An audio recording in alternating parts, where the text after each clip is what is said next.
Are you excited about missions? Our media missionaries certainly are enthusiastic. That is why part of our mission is to bring you stories from around the world telling the story of how members like you are ministering in their neighborhoods and communities. During this quarter, we are focusing on missions within the North American Division. This division includes major territories like Canada, the United States, Bermuda, and Guam, as well as many other island territories. This year, the North American Division has renewed its commitment to the gospel through initiatives like Pentecost 2025. This 13th Sabbath, they're demonstrating that mandate by going to the far reaches of the North American Division in places like Bethel, Alaska, and nearer in urban areas like Baltimore, Maryland. Meeting felt needs in local communities is an integral part of missions. Seventh-day Adventist churches and lay members around the world implement culturally appropriate projects, which often involve children. It's My Very Own was started in 2005 by Barbara Neer and her husband and her daughter, Teresa. They started this program after Barbara went to pick up her two grandsons from Child Protective Services that were taken out of the home of her daughter. When she picked the children up, she realized that they did not have anything with them, nothing. And what they did have was just in a plastic bag and just a trash bag. The story of It's My Very Own has been repeated in many different locations, and one day June Jones learned about it. She knew this was a mission she wanted to be involved in, and began Bags of Love, creating the It's My Very Own chapter in Wetumpka, Alabama. Truly, I really don't know for sure exactly how she really heard about it, but I'm pretty sure she heard about it off the internet. I helped her with it. Me and her did it together. We had a little storage shed. I think it was 12 by 24 we had fixed up with lights in it and tables. And she kept all her stuff in little bins and all. And it was really neat the way she had it fixed. June and Roger worked diligently to make the bags special for the children who would receive them. We had different age groups.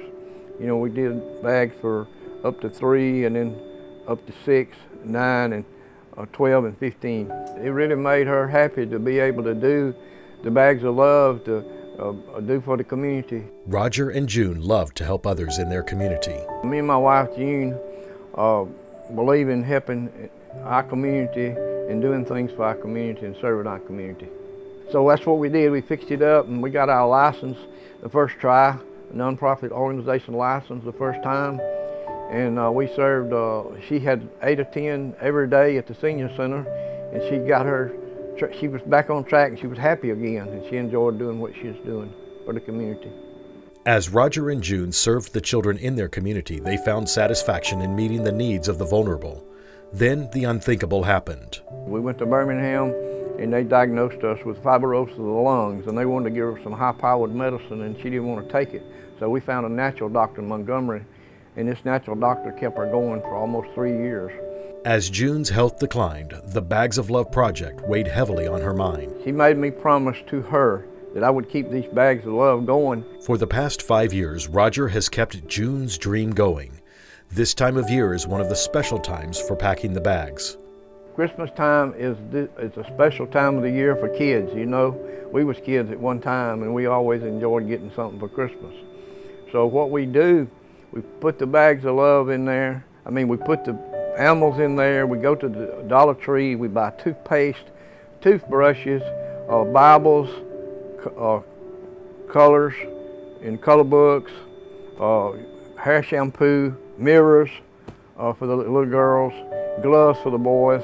One time we had a little boy that didn't have wasn't gonna have any Christmas that she knew about, and we got him a bicycle, and they came here and we gave him a bicycle for Christmas, and he was really happy.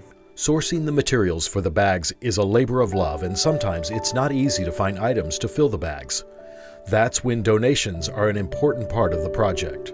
I just want to thank all the people from Rolling Hills Church that donated the stuffed animals and the blankets and the bags. We've been having problems getting materials to stuff these bags full, and it's a great help for you all to bring these to us today. And I know the kids will be blessed getting all this stuff. And Susan Schnell called me up and said, there's a man in Alabama whose wife had her own chapter of It's My Very Own for her region. And she was an active sewer and made quilts and bags, and then she passed away, but she made her husband promise, you keep this ministry going. And that's a lot for a man who doesn't quilt and doesn't sew, and it's a lot of money on one person.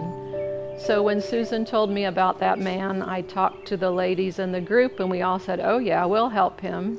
Roger has been determined to carry on June's legacy to the community. Now he looks forward to passing that on to the next generations. I pray that my daughter and my granddaughter will keep this going, because it's a great thing for these kids each year.